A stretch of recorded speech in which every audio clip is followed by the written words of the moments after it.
key in the lock. The old mechanism turned quietly. With a click, the door to the mansion opened. Mom gave a mysterious smile. She led her 3 kids into the mansion. It was the first time back at their great-grandfather's house. The kids were curious about everything. Inside didn't look as old as the outside. There was a guava tree in the middle of the hall, as tall as 2 stories. There was a tiny kitchen on the dining table. The gas stove actually worked. It was clear no one had lived here for a while. Even mushrooms were growing on the roof. Mom said the mansion was full of surprises and secrets. The kids were excited to hear that, but Mom reminded them the fruit on the guava tree was poisonous. Each one was toxic. Then the moving truck arrived. Mom was getting ready to clean the house with the kids. The older sister started helping first, but the 2 younger brothers were really interested in the surprises and secrets. They went into Aunt's room. They saw deep scratches on the wall. They guessed it must be Aunt's work. Little did they know, from the moment they moved in, weird things would keep happening. At night, Jared couldn't sleep. He suddenly heard heavy knocking sounds. He tried to wake Simon to go check it out, but Simon was asleep and couldn't be woken. So, he quietly sneaked into his sister's room. He grabbed his sister's fencing sword as a weapon. Following the sound, he tiptoed toward the closet.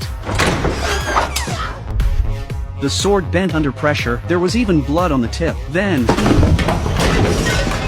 a demon's face appeared on the wall. It was a painting of an ogre by their great-grandfather.